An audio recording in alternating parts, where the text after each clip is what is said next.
आप सभी का स्वागत है हमारे YouTube चैनल IS 365 एकेडमी में। ये हमारा साइंस एंड टेक का सेकंड लेक्चर होगा। ये यूपीएससी और सारे स्टेट पीसीएस के लिए इम्पॉर्टेंट है, क्योंकि इसमें जो अभी हम कवर करवा रहे हैं आप सभी को, वो national science and tech cover कर रहे हैं, नेशनल न्यूज़ के कंसेप्ट पे करवा रहे हैं। तो नेशनल न्यूज़ आपके स्टेट पीसीएस में भी इम्पॉर्टेंट है और यूपीएससी में तो इम्पॉर्टेंट है ही। तो चलिए स्टार्ट करते हैं। पहला जो हम न्यूज़ देखते हैं वो है भीषम पोर्टेबल क्यूब्स।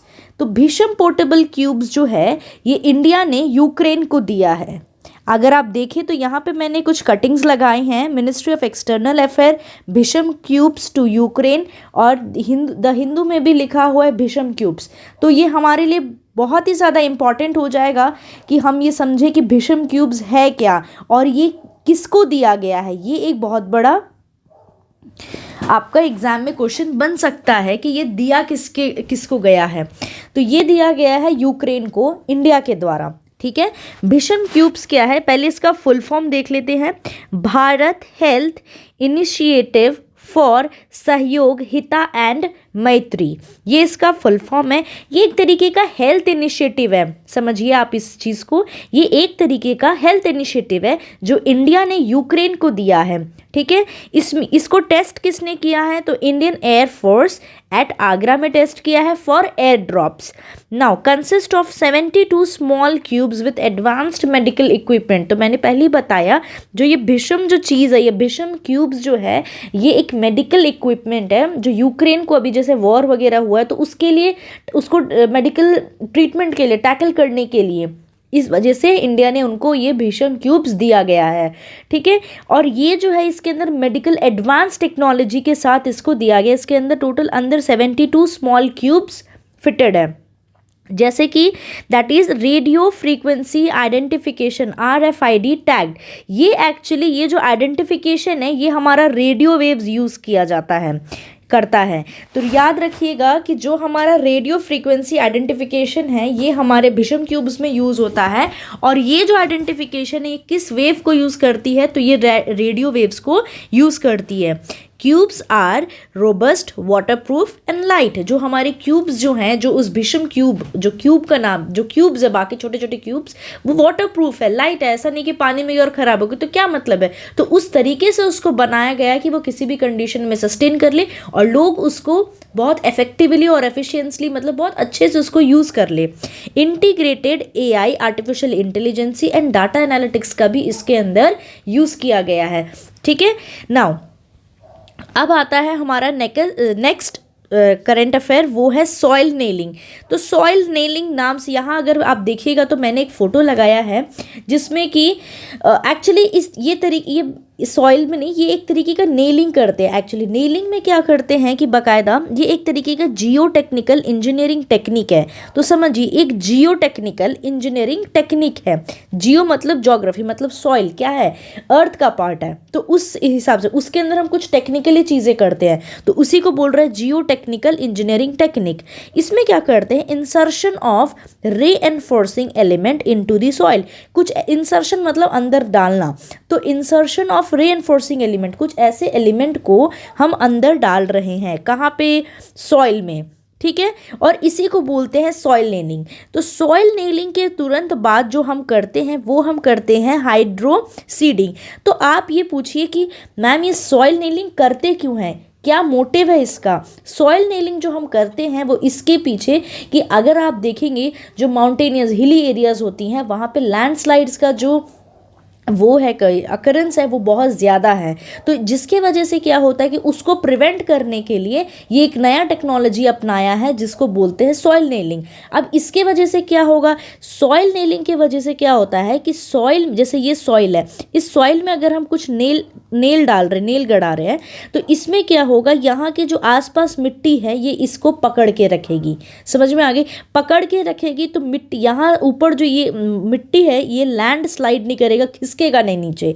तो ये एक बहुत बड़ा और अच्छा इनिशिएटिव लिया गया है जिसके द्वारा लैंडस्लाइड्स नहीं होंगी। तो बहुत सारे जो ऐसे जहाँ पे लोग रहते हैं बेचारे, या फिर जो हमारी नेचुरल रिसोर्सेज है, पेड़ पौधे एंड ऑल वगैरह, ये सारी चीज़ें कहीं ना कहीं ख़राब होती है लैंडस्लाइड्स में। तो इन सारी चीज़ से हम बच सकते हैं। तो जैसे ही सॉइल नीलिंग करते हैं उसके तुरंत बाद जो हम करते हैं वो है हाइड्रो सीडिंग। अगर आप देखेंगे तो इधर हिंदू का मैंने यहाँ क्लिपिंग डाला है, soil kneeling and hydro seeding. तो ये आप समझिए कि बहुत इंपॉर्टेंट टॉपिक है कि ये किस चीज़ को प्रिवेंट करता है। बोल सकता है ना कि which of the following techniques can be used for to prevent landslides, कौन से इनमें से ऐसी चीज़ें हैं जिससे हम लैंडस्लाइड से बचाया जा सकता है। तो सॉइल नीलिंग इज एटलीस्ट, अगर आपको पूरे ऑप्शन नहीं आते हैं, अगर आपको कुछ नहीं पता होगा, लेकिन अगर सॉइल नीलिंग पता होगा तो एटलीस्ट वो आपको क्वेश्चन में एलिमिनेशन टेक्निक लगाने के लिए भी यूज़ हो सकता है। इसलिए कुछ भी जानना खराब नहीं है, समझिए, समझाने की मैं पूरी कोशिश कर रही हूँ आपको, है ना। हाइड्रो सीडिंग में क्या करते हैं, देखिए हाइड्रो सीडिंग में क्या करते हैं कि applying mixture of seed, fertiliser, organic materials and water into the soil. तो किन किन चीज़ का एप्लीकेशन कर रहे हैं ये लोग, एक सारी चीज़ मिला ले रहे हैं और उनको फिर वापस उसको किस में लगा रहे हैं, सॉइल में डाल दे रहे हैं। जैसे कि सीड का मिक्सचर, फर्टिलाइजर का मिक्सचर, ऑर्गेनिक मटेरियल का मिक्सचर, ठीक है, और वाटर का मिक्सचर, ये सारी चीज़ को मिक्स करके ये लोगों ने क्या किया, सॉइल में डाल दिया। अब जब सॉइल में डाल दिया, ऑलरेडी यहाँ पे कील गड़ी हुई है और बाकी सारी चीज़ भी डाल दिया, फर्टिलाइजर डाल दिया ताकि प्लांट का ग्रोथ अच्छा हो सके, तो यहाँ पे अब क्या उगेंगे, पौधे उगेंगे। जब भी पौधे उगेंगे तो क्या होगा, यहाँ पे रूट्स डेवलप होंगे। तो रूट्स डेवलप होंगे, अगर आपने अपने गमले में से भी अगर कोई पौधा सूख गया या फिर कोई नया ही पौधा है, फ्रेश पौधा, उसको आपको एक जगह से दूसरी जगह निकाल के अगर प्लेस करना है तो आप ये देखना कि जो ये जड़ें हैं ना, ये मिट्टी को ऐसे पकड़ के रखती हैं। तो कॉन्सेप्ट जो इसके पीछे है ना वो यही है कि ये किया क्यों जा रहा है। तो ये इसलिए किया जा रहा है कि जितने भी ये जो जड़ें हैं, अगर कोई भी पौधा यहाँ उगेगा तो इसकी जड़ें इस मिट्टी के आसपास पकड़ के रखेगी। अगर मिट्टी पकड़ के रखेगी तो ये जो यहाँ की जो ज़मीन है वो कभी नहीं खिसकेगी। इसके पीछे यही कॉन्सेप्ट है, ठीक है। Growth of grass and plant life, अभी जो मैंने बताया कि प्लांट का ग्रोथ होगा, ग्रासेस ग्रो होंगे और जिसके वजह से यहाँ का जो एरिया, जो मिट्टी है, वो रूट्स जो है इसको पकड़ के रखेंगे। और जब पकड़ के रखेंगे तो ज़मीन खिसकेगी नहीं, और ज़मीन खिसकेगी नहीं तो हमने क्या बचा लिया, लैंडस्लाइड्स को होने से बचा लिया। समझ में आया आपको। अब हम तीसरा हम टॉपिक देखेंगे वो है एंडोसिम्बायोटिक थियरी। क्या देखेंगे, एंडोसिम्बायोटिक थियरी। एक्चुअली ये जो थियरी है ना, ये नाइट्रोजन फिक्सेशन से रिलेट करती हैं।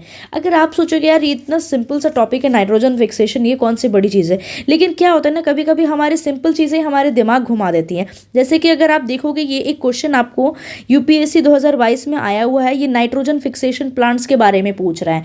तो कोई ठीक नहीं है, थ्योरीज दे देगा, पूछेगा which of the following theory is used to determine nitrogen fixation और it is seen in nitrogen fixation. So आप सभी को सब चीज़ों से अवेयर होने की बहुत ज़रूरत है, कुछ भी पूछ लिया जा सकता है। तो अगर आप देखें, ये हमारे न्यूज़ में भी है एंडोसिम्बायोटिक थियरी। इसमें है क्या ये मैं आपको बताती हूँ।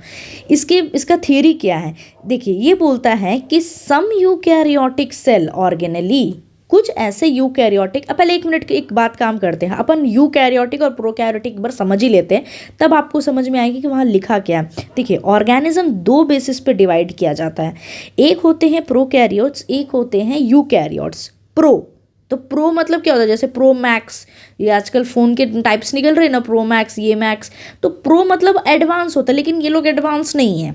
मेरी बात समझे, हम प्रो मतलब बोलते हैं ना एडवांस, लेकिन समझो कि प्रो एडवांस नहीं है। तो no membrane bound nucleus and organelle. तो इसमें क्या होता है, जैसे ये सेल है, इस सेल के अंदर न्यूक्लियस होगा, इस सेल के अंदर माइटोकॉन्ड्रिया होगा, इस सेल के अंदर राइबोसोम्स होंगे। तो इस जैसे ये राइबोसोम, ये माइटोकॉन्ड्रिया, इसके ऊपर एक लाइनिंग होती है जिसको बोलते हैं, ये अपर लाइनिंग अगर रहेगी तो इसी को हम बोलेंगे मेम्ब्रेन बाउंड। मेम्ब्रेन बाउंड मतलब एक मेम्ब्रेन ऊपर से और है, समझ में आई। लेकिन प्रोकैरियोट्स में क्या होता है कि ऐसे कोई भी जो भी ऑर्गेनेलीज होगी ना, उसके ऊपर से कोई भी मेम्ब्रेन नहीं होती है। इसलिए लिखा है कि नो मेम्ब्रेन बाउंड न्यूक्लियस। तो न्यूक्लियस के ऊपर कोई भी मेम्ब्रेन बाउंड नहीं रहता है, और जितनी भी ऑर्गेनेलीज होती है उनके ऊपर मेम्ब्रेन नहीं होती। ऑर्गेनेली मतलब राइबोसोम एक ऑर्गेनेली हो गया, माइटोकॉन्ड्रिया एक ऑर्गेनेली हो गया, वैक्यूल एक ऑर्गेनेली हो गया। तो ये ऑर्गेनेली मतलब उसका पार्ट समझो सिंपल वर्ड में, ठीक है। प्रोकैरियोट्स का एग्जाम्पल क्या है, तो हमारा बैक्टीरिया है। समझ में आई। अब देखो यूकैरियोटिक क्या है, membrane bound nucleus and organelle. मतलब जैसे ये सेल है, सेम चीज़ इसमें माइटोकॉन्ड्रिया, तो इसके माइटोकॉन्ड्रिया में मेम्ब्रेन मिलेगा आपको। ऐसे ऑर्गेनेली मिलेंगे जिसमें मेम्ब्रेन बाउंड होंगे। इसके जो न्यूक्लियस होगा उसके न्यूक्लियस के आर पार भी एक मेम्ब्रेन होगा। समझ में आया? और इसके एग्जाम्पल एनिमल एंड प्लांट्स है। तो अब आप समझ गए कि पहले प्रिमिटिव कौन है, तो प्रोकैरियोट। उसके बाद कौन है, यूकैरियोट। तो ज़्यादा एडवांस कौन है, यूकैरियोट। ज़्यादा एडवांस नहीं है, कौन है, नहीं है, प्रोकैरियोट है। प्रो, नाम प्रो है भैया, प्रो मैक्स, लेकिन है नहीं प्रो। ये समझना, जो दिखाता है वो होता नहीं है, वही वाली चीज़ है। प्रो बोल रहा है मैं प्रो हूँ, मैं प्रो हूँ, लेकिन ये प्रो नहीं है। समझ में आई मेरी बात? अब यहाँ पे एंडोसिम्बायोटिक थ्योरी क्या कहती है, देखो, सम यूकैरियोटिक सेल ऑर्गेनली, ठीक है, जैसे कि यहाँ पे माइटोकॉन्ड्रिया और प्लास्टिड दिया है, evolved from free living prokaryotes that were survived within organism and developed symbiotic relationship। Actually ये थियरी क्या बोलती है कि कुछ ऐसे यूकैरियोटिक सेल ऑर्गेनेली है, जैसे कि माइटोकॉन्ड्रिया, ये बोल रहा है कि जैसे हमारे यूकैरियोटिक में माइटोकॉन्ड्रिया है और मान लो ये एक प्लास्टिड है, ये कहाँ से आए हैं, तो ये प्रोकैरियोटिक से आए हैं। ये बात ये बोल रहे हैं, ये थियरी बता रही है हमें कि ये कहाँ से आई है, तो ये आई है हमारे प्रोकैरियोटिक से, ठीक है। Evolve from free living prokaryotes that were survive with in, और मतलब ये प्रोकैरियोटिक इस यूकैरियोटिक के अंदर था और इस यूकैरियोटिक में से ये सारी चीज़ें हमें आई है। तो और ये इसके अंदर था, कौन किसके अंदर था, ये यूकैरियोटिक है, ठीक है, और ये प्रोकैरियोटिक है। ये थियरी ये बोल रही है, मैं नहीं बोल रही हूँ, ठीक है। ये यूकैरियोटिक है और ये प्रोकैरियोटिक है। इस प्रोकैरियोटिक के ऑर्गेनेल्स इसके अंदर डेवलप करती हैं और ये दोनों यूकैरियोटिक और प्रोकैरियोटिक एक सिम्बायोटिक रिलेशनशिप के साथ रहती हैं, और तब इस थियरी को बोला जा रहा है कि एंडोसिम्बायोटिक थियरी।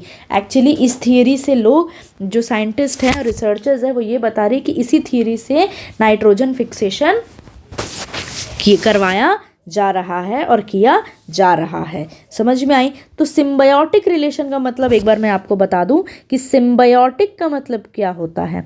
सिम्बायोटिक का मतलब होता है भाई भाई, ठीक है।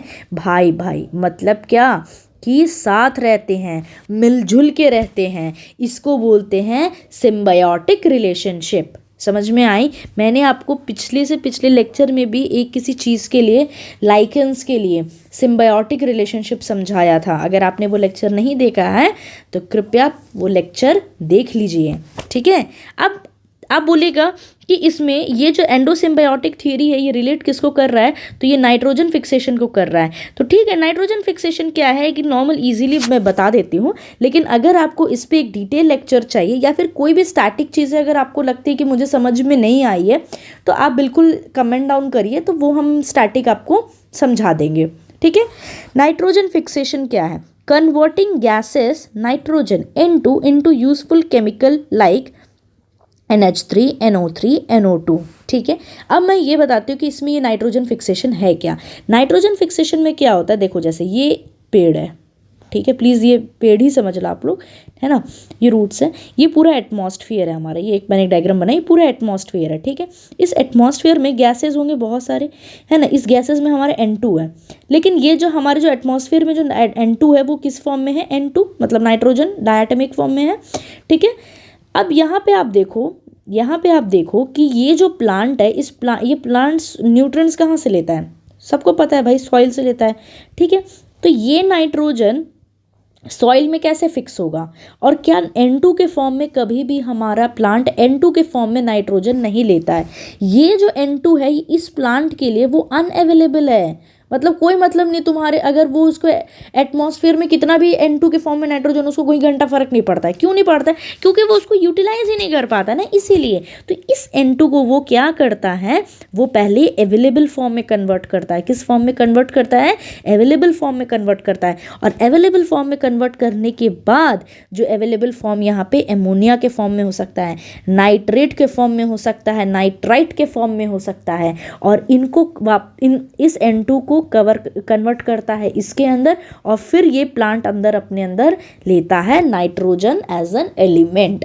समझ में आई मेरी बात? तो याद रखें कभी भी कि N2 जो एटमॉस्फेयर में N2 है वो कभी प्लांट डायरेक्टली यूज़ नहीं करता है, हमेशा इस N2 को इस फॉर्म में कन्वर्ट करता है और तभी वो उसको यूटिलाइज कर सकता है। तो यहाँ पे जो लाइन लिखी है कि कन्वर्टिंग कौन सा, gaseous nitrogen into useful chemicals, जैसे इस चीज़ में कन्वर्ट करता है। तो इसको कन्वर्ट करने के लिए ना बहुत सी चीज़ें इसमें यूज़ भी मतलब मदद देती हैं, जैसे कि बैक्टीरिया जो है, ऐसे बैक्टीरिया जो N2 फिक्सेशन करते हैं वो है राइजोबियम आपका न्यूज़ में, इसलिए मोस्ट इंपॉर्टेंट है ये बैक्टीरिया। तो याद रखें राइजोबियम ऑलरेडी एक दो बार और न्यूज़ में मैंने देखा है, और पिछले क्लास में मैंने राइजोबियम आपको पढ़ाया था। एज़ोटोबैक्टर, तो ये भी बैक्टीरिया ऐसा है जो नाइट्रोजन फिक्सेशन आपका करता है। आई होप समझ में आया होगा। ठीक है, अगर डिटेल लेक्चर चाहिए होगा तो please comment down. Now next अगर हम जाते हैं तो एक नेक्स्ट आता है हमारा नेफ्रोटिक सिंड्रोम। क्या है नेफ्रोटिक सिंड्रोम? इस चीज़ को तोड़ो ना पहले, तो ये क्या बोल रहा है, ठीक है, इस चीज़ को तोड़ो, ये बोल क्या रहा है, नेफ्रोटिक। तो यहाँ से एक वर्ड निकल रहा है, नेफ्रॉन निकल रहा है, नहीं निकल रहा है, और सिंड्रोम। अच्छा ठीक है, क्या किसी को भी पता है कि what is the difference between symptom and syndrome? कहीं कहीं सिम्टम लिखता है, कहीं कहीं सिंड्रोम लिखता है, क्या मतलब है? सारे बच्चे पढ़ते हैं भाई सिम्टम है, ये फीवर के सिम्टम है, ये जॉन्डिस के सिम्टम है, ये डेंगू का सिम्टम है। तो कहीं कहीं हमने देख लिया कहीं सिंड्रोम लिखा है। तो आपको पहले एटलीस्ट ये तो पता होना चाहिए ना कि सिम्टम और सिंड्रोम में क्या डिफरेंस है, क्योंकि कभी कभी बोला जाता है ना कि common sense is not so common in common people. तो जो आप पढ़ रहे हैं तो पहले समझिए, अगर आप समझ के कोई चीज़ पढ़ेंगे तो आपको याद करने की ज़रूरत नहीं पड़ेगी कि अरे यार इसको रटना है बैठ के समझ रहे। एक बार समझ लेना, अगर आपको एग्जाम में भी आएगा ना तो आपको देख के कहीं ना कहीं आपका एक माइंड बोलेगा अरे यार ये नहीं है, यार ये है। तो ये चीज़ें आप समझ के, कोई भी चीज़ें कोशिश कीजिए कि आप समझ के करें। ठीक है, तो अब हम देखते हैं कि नॉर्मल सा एक डिफरेंस कि सिम्टम और सिंड्रोम के बीच में क्या डिफरेंस है, तभी आप समझ पाएंगे कि ऊपर क्या चीज़ है। ठीक है, देखो अगर कोई भी इंडिविजुअल एक्सपीरियंसेस जो होती हैं दैट इज़ कॉल्ड सिम्टम। ठीक है, मान लीजिए मान लीजिए कि मुझे कोई एक बीमारी है और उस बीमारी को मैं अकेले झेल रही हूँ, मुझे है तो मैं ही झेलूँगी अकेले, सही बात है। तो मैं जो झेलूँगी और मेरी जो बॉडी जो भी चीज़ें साइन दिखाएगी उस बीमारी को लेके, तो वो होगी इंडिविजुअल एक्सपीरियंस, क्योंकि वो मैं खुद कर रही हूँ, तो उसको बोलेंगे हम सिम्टम्स। लेकिन अगर मान लो कि मेरे जैसे बहुत सारे लोगों के अंदर चीज़ें दिख रही हैं और सबके अंदर एक अलग अलग या फिर एक जैसे जो भी है अलग मतलब सिम्टम्स है, सबके अंदर कुछ ना कुछ सिम्टम देखे जा रहे हैं, इन सारे सिम्टम्स जो है एक डिजीज़ से रिलेटेड है। ठीक है, क्योंकि ऑब्वियसली एक डिजीज़ है ना, यहाँ पे तो जो डिजीज़ था वो मैं ही सिर्फ फील कर रही थी और मैं ही वो चीज़ बता रही थी, इसलिए मैं बोल रही थी कि मेरे बॉडी में ये हुआ है और इस चीज़ के ये सिम्टम्स है। लेकिन जब भी सिम्टम का कलेक्शन हो जाए, collection of symptom associated with a disease, collection of symptom associated with a disease, जब बहुत सारे सिम्टम जुट जाए और बहुत सारे ज़्यादा लोगों में देखने को मिले तो इन्हें हम कहेंगे सिंड्रोम। क्या कहेंगे? सिंड्रोम। तो नेफ्रोटिक जो है सिंड्रोम, यहाँ क्या लिखा है एक बार हम इसको भी रीड आउट कर लेते हैं। In search of skin lightening creams kidney takes a hit. Researchers from Kerala have reported a series of cases from Malappuram districts where the regular use of fairness cream has been linked to the nephrotic syndrome. Heavy metal screening of the blood and urine samples of this patient revealed high level of mercury, the toxic effect of which are well known. तो ये जो हमारा article है, ये हमारा article क्या बोलता है कि एक्चुअली ये केस देखा गया है कि केरला के कुछ लोगों में ये देखा गया कि फेयरनेस क्रीम यूज़ करने के वजह से उनको ये सिंड्रोम देखा गया है, नेफ्रोटिक सिंड्रोम। अगर फेयरनेस क्रीम में ऐसा क्या होता है कि नेफ्रोटिक सिंड्रोम हो रहा है, तो मतलब कि फेयरनेस क्रीम में जो मर्क्यूरी की मात्रा है वो जो उसका सेफ एक लिमिट होता है, जैसे 1 ppm तक हम यूज़ कर सकते हैं, तो उससे ज़्यादा अगर आप यूज़ करोगे तो कोई भी चीज़ अति ख़राब है। तो ये लोग क्या करते हैं, फेयरनेस क्रीम में मर्क्यूरी का जो कंटेंट है वो बहुत ज़्यादा बढ़ा देते हैं, जिसकी वजह से नेफ्रोटिक सिंड्रोम केरला के कुछ पेशेंट्स में देखा जा रहा है। ठीक है, अब नेफ्रोटिक सिंड्रोम मैंने अभी वर्ड को तोड़ के थोड़ी देर पहले बताया था, नेफ्रॉन। अगर आप देखिए नेफ्रोटिक सिंड्रोम, नेफ्रोटिक सिंड्रोम का वर्ड क्या है, कहाँ से निकला है, नेफ्रॉन वर्ड से निकला है। नेफ्रॉन है क्या, फंक्शनल यूनिट ऑफ किडनी। क्या है, फंक्शनल यूनिट ऑफ किडनी। याद रखिए कि ये क्या है, फंक्शनल यूनिट ऑफ किडनी। मतलब आप सभी को पता है कि ये जो हमारा किडनी है, ये किडनी किसका काम करता है, फिल्ट्रेशन का काम करता है। किसका काम करता है, फिल्ट्रेशन। तो किडनी के अंदर ऐसी कौन सी चीज़ है जो फिल्ट्रेशन कर रही है, तो वो है नेफ्रॉन। याद रखें, किडनी के अंदर ऐसी कौन सी चीज़ है जो फिल्ट्रेशन में एक्चुअल मदद कर रही है, तो वो है नेफ्रॉन। इसीलिए हम इसको क्या बोलते हैं, फंक्शनल यूनिट।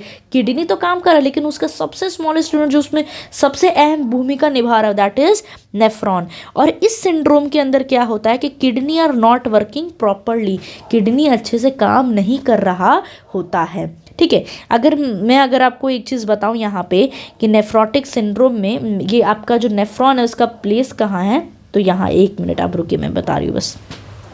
देखिए, ये जो मैंने एक किडनी बनाया है, ठीक है, ये एक तो किडनी है। यहाँ पे क्या होता है ना, ऐसे ट्रायंगुलर चीज़ें, ये तो मैंने बहुत बड़ा बना दिया, बहुत माइक्रोस्कोपिक होता है ये, ठीक है। और एक किडनी में, जहाँ तक मुझे याद है, एक किडनी में 1 मिलियन नेफ्रॉन्स होते हैं। ठीक है, एक किडनी में कितने नेफ्रॉन्स होते हैं, 1 मिलियन नेफ्रॉन्स होते हैं। और ये सारे नेफ्रॉन जो है एक्चुअल फिल्ट्रेशन का काम करते हैं। और ये सारे नेफ्रॉन फिल्ट्रेशन का काम करके क्या करते हैं, इस किडनी में पोर करते हैं। यही किडनी आगे जाके जो है यूरिनरी ब्लैडर, ये ब्लैडर है, जब, ठीक है, जब प्रेशर बनता है जो आपको, वो इस पे बनता है, ब्लैडर पे। आपको जो फील होता है बहुत तेज सुसु लगा है, इज जस्ट बिकॉज ऑफ कि आपके ब्लैडर पे प्रेशर पड़ रहा है। एंड देन फिर यूरेथ्रा के थ्रू आप यूरिन आउट कर देते हैं, यूरेथ्रा। ठीक है, तो समझिए कि नेफ्रॉन जो है यहाँ पे, ये नेफ्रॉन जो है किडनी में प्लेस्ड है, इसका फिल्ट्रेशन किया जाता है। देन जो कलेक्शन है वो ब्लैडर करता है और फिर बाहर यूरेथ्रा पास आउट करता है। आप कहिएगा बहुत सिंपल है, लेकिन एग्ज़ाम में अगर इसी का पैसेज पूछा गया है, सीडीएस, यूपीएससी के सीडीएस के थ्रू, और बाकी एग्जाम में भी मैंने देखा है कि इसका पैसेज पूछा जाता है फिल्ट्रेशन का। ठीक है, तो इतना भी आसान नहीं है जितना आपको देखने और सुनने में लग रहा है। ठीक है, जब भी नेफ्रोटिक सिंड्रोम होता है, अगर किसी भी पेशेंट को नेफ्रोटिक सिंड्रोम हुआ है ना, तो धीरे धीरे वो क्या कर जाता है, वो डेवलप हो जाता है एक मेम्ब्रेनियस नेफ्रोपैथी में। जब भी नेफ्रोटिक सिंड्रोम होता है तो उसके वजह से धीरे धीरे बॉडी में मेम्ब्रेनियस नेफ्रोपैथी स्टार्ट हो जाता है, डेवलप होना। और ये एक तरीके की क्या है, ये एक ऑटो इम्यून डिजीज़ है। अगर मैं आपको सिंपल भाषा में बताऊँ ना कि ऑटो इम्यून डिजीज़ क्या, ऑटो मतलब सेल्फ होता है, समझो कभी भी, ऑटो चलाने वाला ऑटो नहीं, ऑटो मतलब सेल्फ। ठीक है, ऑटो, जैसे एक वर्ड आता है अगर ध्यान हो तो, ऑटोट्रॉफ्स। ऑटोट्रॉफ्स मतलब क्या होता है, ऐसे प्लांट, ऐसे ऑर्गेनिजम्स या फिर ऐसी चीज़ें जो खुद खाना बनाती है। ऑटो मतलब सेल्फ, ट्रॉफ्स मतलब मेकिंग। तो मतलब ऐसे प्लांट इज एन ऑटोट्रॉफ, मतलब plant is an organism which makes their own food, इसको ऑटोट्रॉफ्स। तो ऑटो कहीं भी वर्ड दिखेगा ना, उसको तोड़ने की कोशिश कीजिए, उसका मतलब हमेशा होता है सेल्फ। ऑटो इम्यून डिजीजेज मतलब मान लो कि ये कोई एक बॉडी है, ठीक है, इस बॉडी की इम्यून सिस्टम है, ठीक है, ये बॉडी की इम्यून सिस्टम है, और यहाँ पे कोई एक्सटर्नल एजेंट है, ठीक है, ये कोई एक्सटर्नल एजेंट है, इसके तरफ आ रहा है। ठीक है, तो हमारी बॉडी इससे इसको बचाती है, बिल्कुल बचाती है भाई। ये वायरस हो सकता है, बैक्टीरिया हो सकता है, कुछ भी हो सकता है। इस बॉडी का इम्यून सिस्टम हमें किससे बचाता है, इससे बचाता है। लेकिन जब हमारी खुद की बॉडी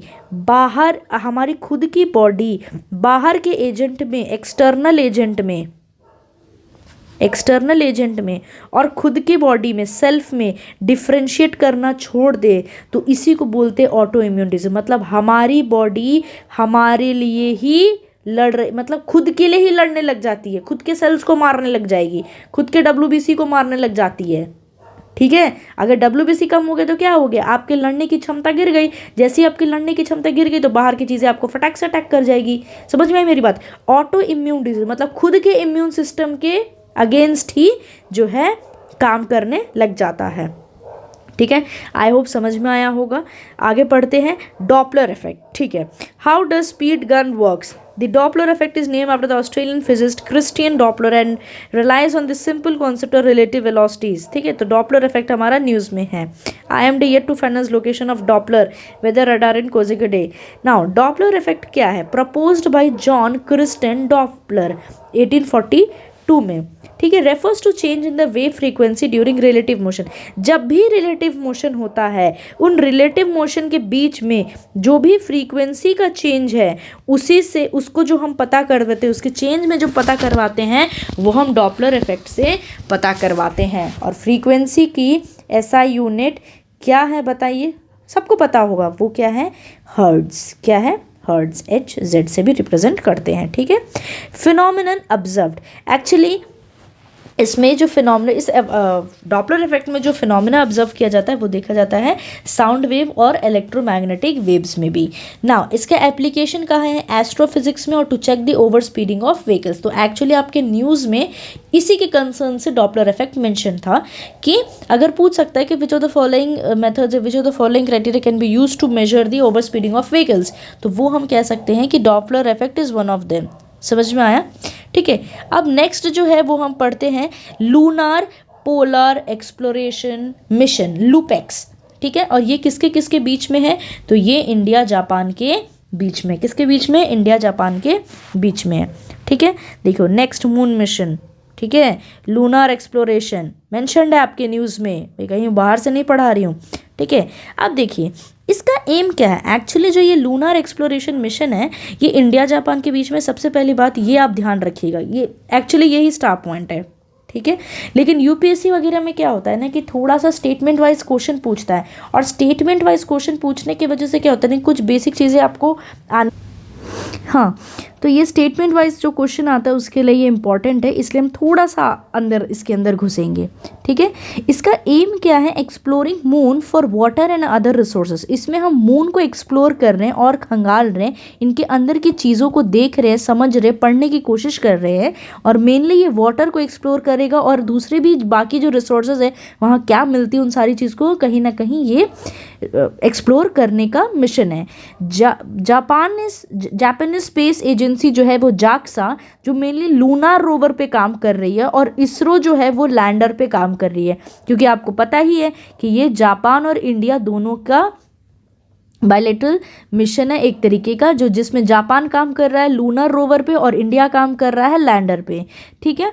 अब आते हैं नेक्स्ट, वो है नाइग्लेरिया फ्लावरी। नाइग्लेरिया फ्लावरी ये एक तरीके का, ये फ्लावर नहीं है, ये एक अमीबा है। तो अमीबा क्या होता है पहले ये समझ लिए, ये एक सिंगल सेल्ड ऑर्गेनिज्म है, सिंगल सेल्यूलर ऑर्गेनिज्म है। क्या है ये, सिंगल सेल्यूलर ऑर्गेनिज्म, मतलब ऐसा ऑर्गेनिज्म जो पूरा ऑर्गेनिज्म है लेकिन सिर्फ और सिर्फ ये एक सेल है, मतलब इसका एक ही सेल सारा काम कर रहा है, खाने का भी काम, निकालने का भी काम, सब काम, ठीक है। इसमें बाकी कोई ऑर्गन फॉर्गन कुछ नहीं है, मतलब सिर्फ ये एक सेल है जो पूरे ऑर्गेनिज्म जैसा एक्ट कर रहा है, ठीक है।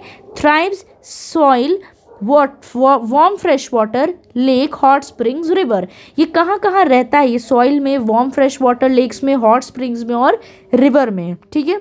इन्फेक्शन क्या करता है, एक्चुअली ये इन्फेक्शन कॉज करता है, जिसमें प्राइमरी एमेबिक मेनिंगोएन्सेफेलाइटिस, प्राइमरी एमोबिक मेनिंगोएन्सेफेलाइटिस, ठीक है। प्रोनाउंसिएशन के लिए थोड़ा सा सॉरी।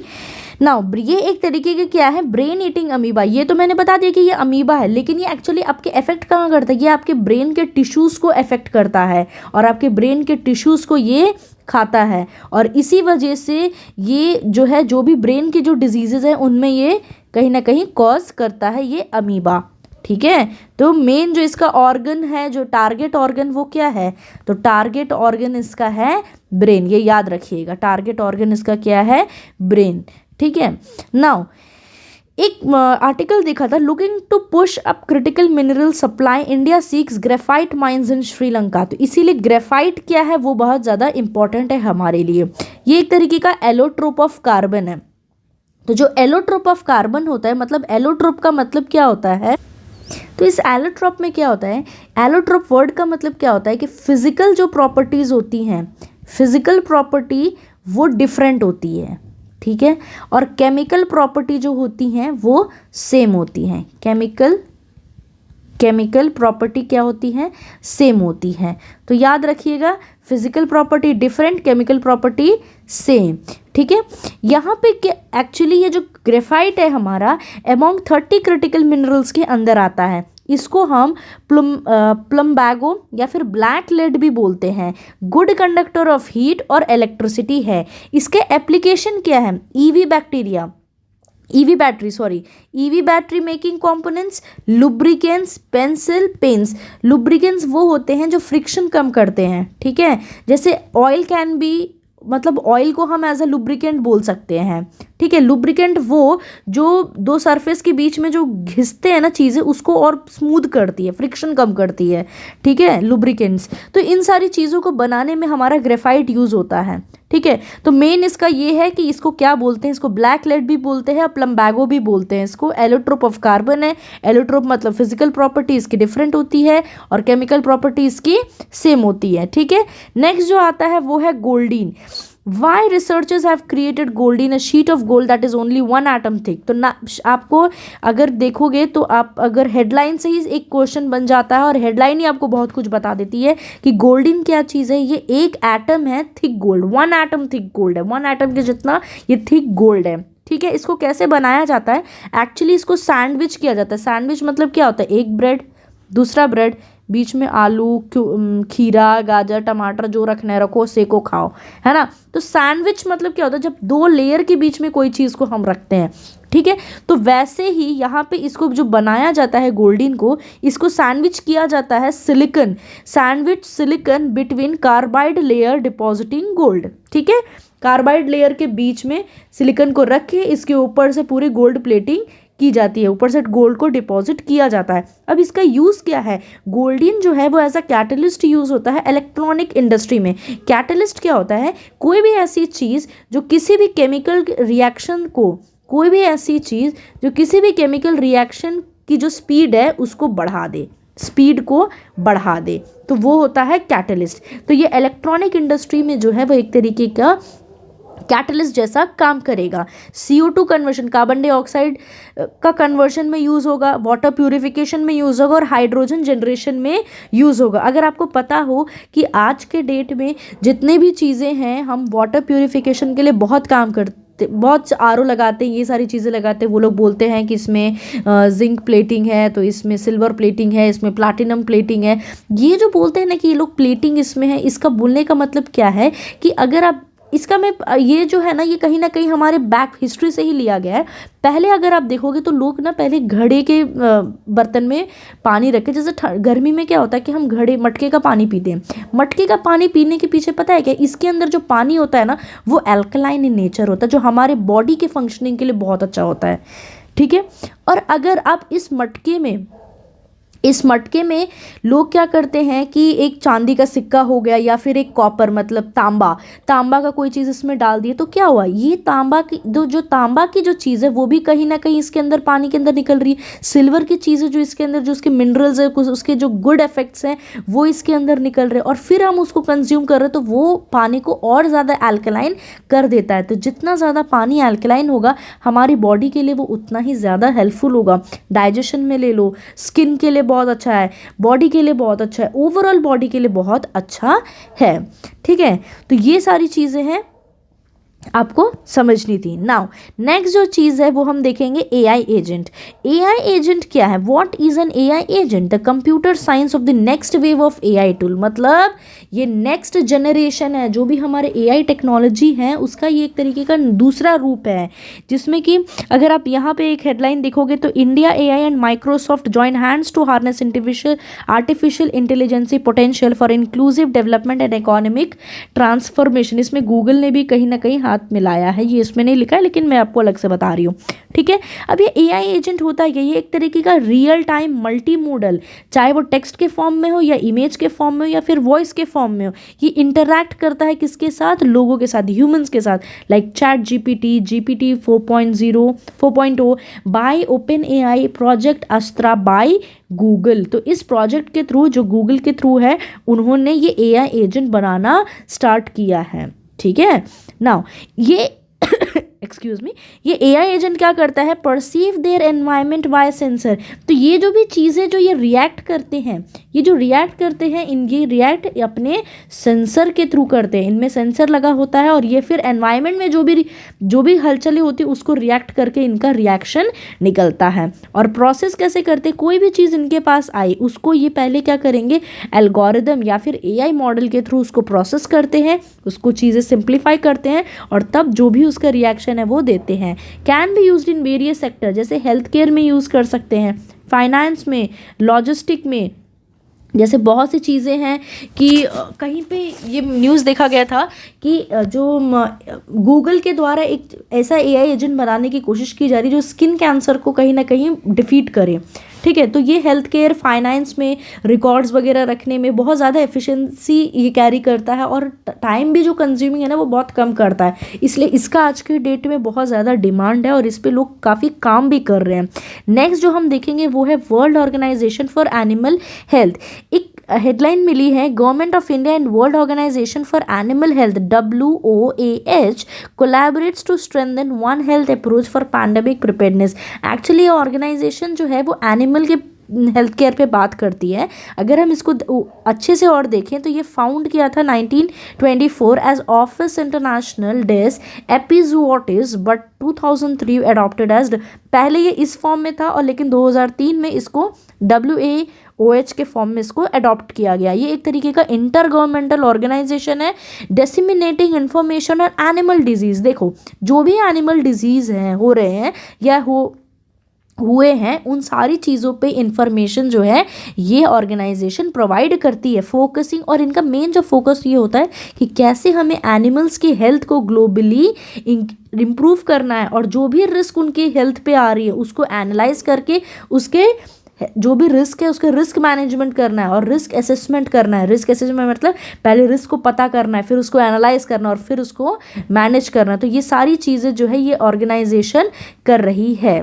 ठीक है, इसका हेडक्वार्टर जो है वो पेरिस में है।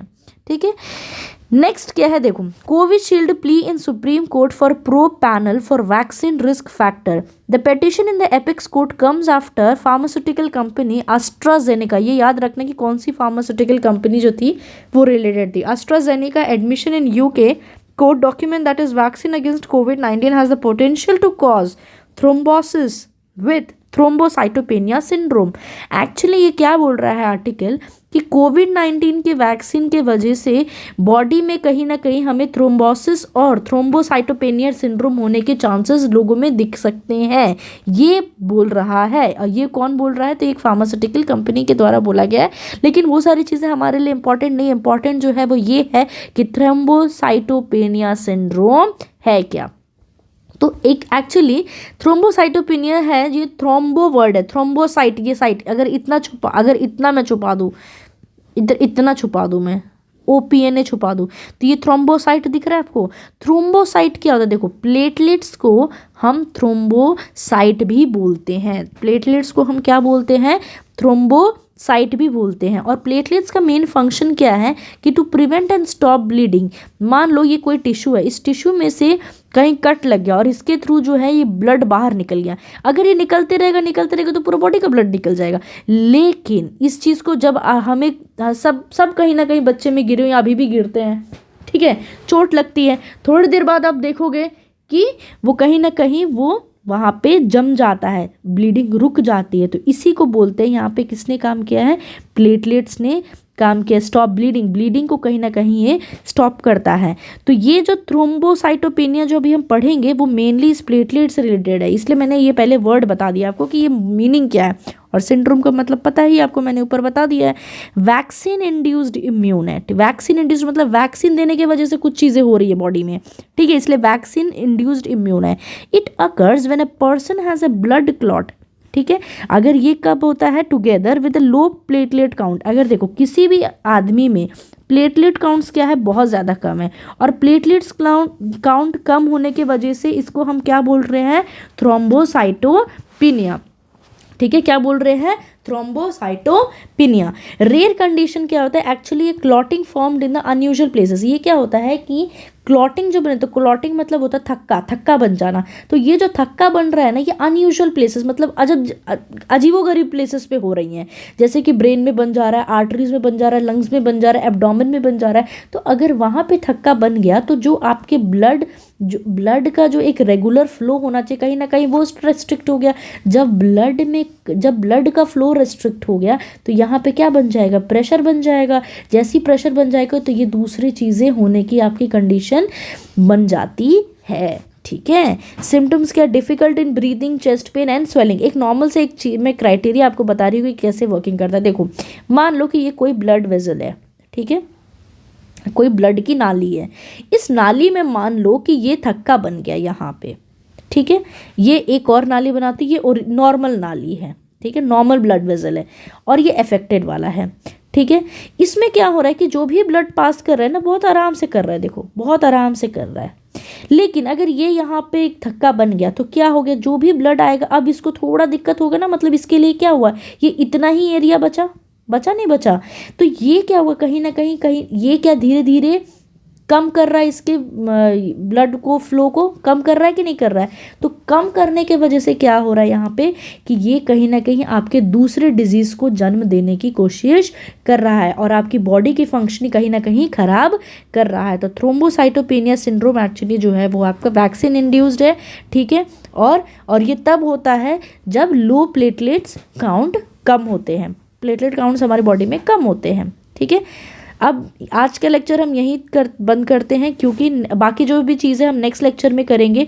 अगर आप देखोगे तो मैं इस पर वर्क कर रही हूँ, नैनो टेक्नोलॉजी, और नैनो टेक्नोलॉजी में यूपीएससी से 3 से 4 बार क्वेश्चन पूछा गया। मैंने यहाँ पीवाईक्यू भी अटैच किया है, तो ये मैं नेक्स्ट लेक्चर में बताऊँगी कि यहाँ पर बहुत लेंदी हो जाएगा। यहाँ तक होप सो आपको समझ में आया हो। प्लीज़ जो भी समझाया है try to make your own notes, खुद से समझिए, अगर नहीं समझ में आता है कमेंट कीजिए। ठीक है, बाकी मिलते हैं आपको नेक्स्ट क्लास में एक बहुत अच्छे इंटरेस्टिंग और विद यूपीएससी के पीवाईक्यूज, क्योंकि जो हम पीछे के एग्जामिन कर रहे हैं कि जो चीज़ें क्वेश्चन पूछी हो रिपीटेडली कुछ साल बाद, 4 साल बाद, 5 साल बाद टॉपिक फिर से रिपीट हो रहा है, तो वो सारी चीज़ें जो है वो हम आपको नेक्स्ट क्लास में बताएंगे। तब तक के लिए टाटा, bye bye and take care.